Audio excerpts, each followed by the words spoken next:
Chapter 2: Globe, Latitudes and Longitudes. In the previous chapter, you have read that our planet Earth is not a sphere. It is slightly flattened at the north and at the south poles and bulge in the middle. Can you imagine how it looks? You may look at a globe carefully in your class to get an idea. Globe is a true model, miniature form of the Earth. Globes may be of varying size and type. Big ones, which cannot be carried easily, small pocket globes, and globe-like balloons, which can be inflated and are handy and carried with ease. The globe is not fixed. It can be rotated the same way as a topspin or a potter's wheel is rotated. On the globe, countries, continents, and oceans are shown in their correct size. It is difficult to describe the location of a point on a sphere like the Earth. Now, the question arises as to how to locate a place on it. We need certain points of reference and lines to find out the location of places. You will notice that a needle is fixed through the globe in a tilted manner, which is called its axis. 2 points on the globe through which the needle passes are 2 poles, North Pole and South Pole. The globe can be moved around this needle from west to east just as the Earth moves. But remember, there is a major difference. The real Earth has no such needle. It moves around its axis, which is an imaginary line. Another imaginary line lying on the globe divides it into two equal halves. This line is known as the equator. The northern half of the Earth is known as the northern hemisphere and the southern half is known as the southern hemisphere. They are both equal halves. Therefore, the equator is an imaginary circular line and is a very important reference point to locate places on the Earth. All parallel circles from the equator up to the poles are called parallels of latitudes. Latitudes are measured in degrees. The equator represents the 0-degree latitude. Since the distance from the equator to either of the poles is 1/4 of a circle round the Earth, it will measure 1/4 of 360 degrees, that is 90 degrees. Thus, 90 degrees north latitude marks the North Pole and 90 degrees south latitude marks the South Pole. As such, all parallels north of the equator are called north latitudes. Similarly, all parallels south of the equator are called south latitudes. The value of each latitude is therefore followed by either the word north or south. Generally, it is indicated by the letter N or S. For example, both Chandrapur in Maharashtra, India, and Belo Horizonte in Brazil, South America, are located on parallels of about 20-degree latitude, but the former is 20 degrees north of the equator and the later is 20 degrees south of it. We therefore say that Chandrapur is situated at 20 degrees north latitude and Belo Horizonte is situated at 20 degrees south latitude.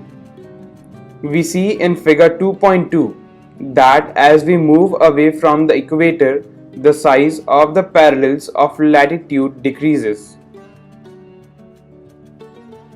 Imported parallels of latitudes. Besides the equator, 0 degree, the North Pole, 90 degree north, and the South Pole, 90 degrees south, there are 4 important parallels of latitudes. First, Tropic of Cancer, 23.5 degree north in the northern hemisphere. Second, Tropic of Capricorn, 23.5 degrees south in the southern hemisphere. Third, Arctic Circle at 66.5 north of the equator. Fourth, Antarctic Circle at 66.5 south of the equator.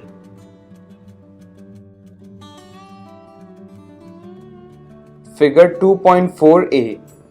Torchlight falling on a straight surface is bright and covers a smaller area. Figure 2.4b. Torchlight falling on a slanted surface is less bright but covers a bigger area. Heat zones of the Earth. The midday sun is exactly overhead at least once a year on all latitudes in between the Tropic of Cancer and the Tropic of Capricorn. This area therefore receives the maximum heat and is called the torrid zone. The midday sun never shines overhead on any latitude beyond the Tropic of Cancer and the Tropic of Capricorn. The angle of the sun's rays goes on decreasing towards the poles. As such, the areas bounded by the Tropic of Cancer and the Arctic Circle in the northern hemisphere and the Tropic of Capricorn and the Antarctic Circle in the southern hemisphere have moderate temperatures. These are therefore called temperate zones. Areas lying between the Arctic Circle and the North Pole in the northern hemisphere and the Antarctic Circle and the South Pole in the southern hemisphere are very cold. It is because here the sun does not rise much above the horizon. Therefore, its rays are always slanting and provide less heat. These are therefore called frigid zone, very cold. What are longitudes?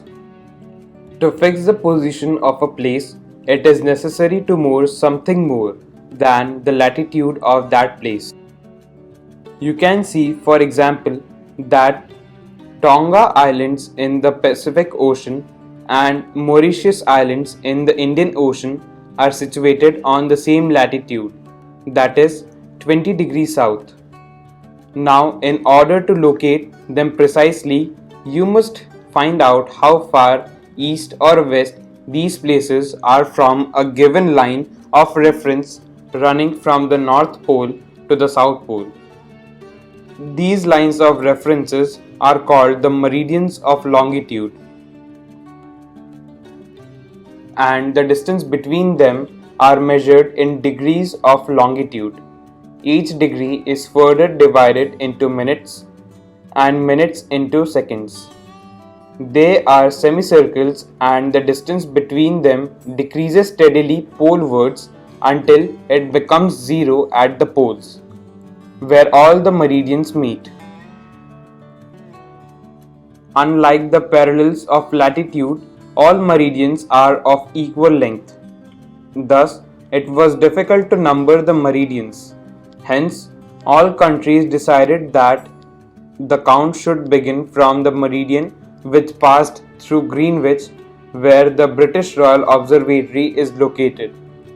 This meridian is called the prime meridian. Its value is 0 degree longitude, and from it we count 180 degree eastward as well as 180 degree westward. The prime meridian and 180 degree meridian divide the earth into two equal halves, the eastern hemisphere and the western hemisphere. Therefore, the longitude of a place is followed by the letter E for the east and W for the west. It is, however, interesting to note that 180 degree east and 180 degree west meridians are on the same line. Now look at the grid of the parallels of latitude and meridians of longitude on the globe. You can locate any point on the globe very easily if you know its latitude and longitude. For example, Dhubri in Assam is situated at 26 degree north latitude and 90° east longitude. Find out the point where these two lines cut each other. The point will be the location of Dhubri. To understand this clearly, draw the equidistant vertical and horizontal lines on a paper. Label the vertical rows with numbers and horizontal rows with letters. Draw some small circles randomly on points where these horizontal and vertical lines intersect each other. Name these small circles as A, B, C, D and E. Let vertical lines represent east longitudes and horizontal lines as north latitudes. Now you will see that circle A is located on B degree north latitude and 1 degree east longitude. Find out the location of other circles.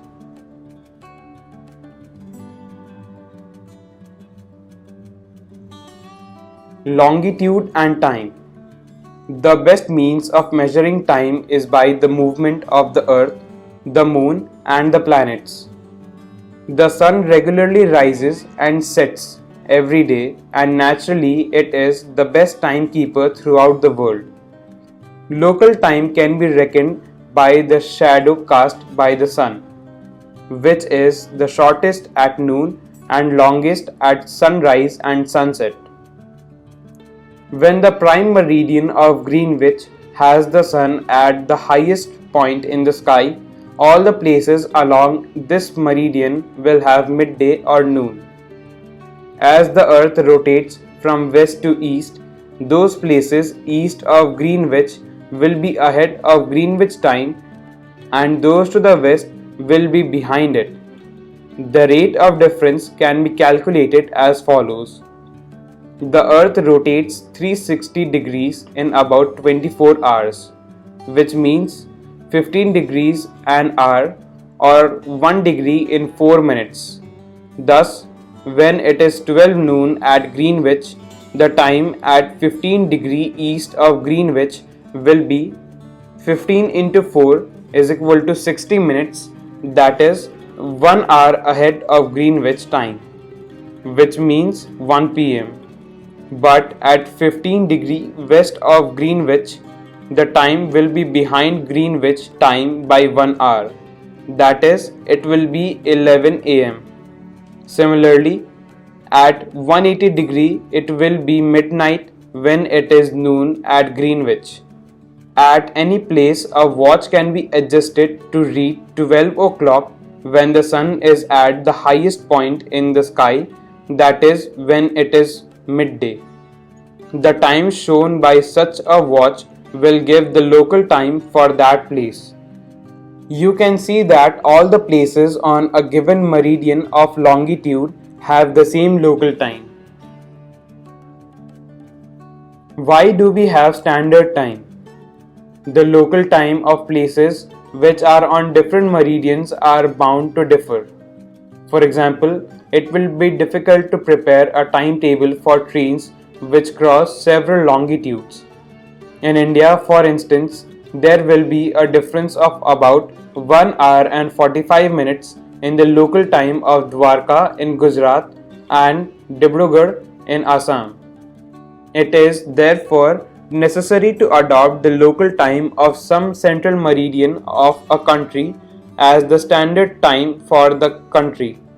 In India, the longitude of 82.5 degree east, 82 degree 30-minute east is treated as the standard meridian.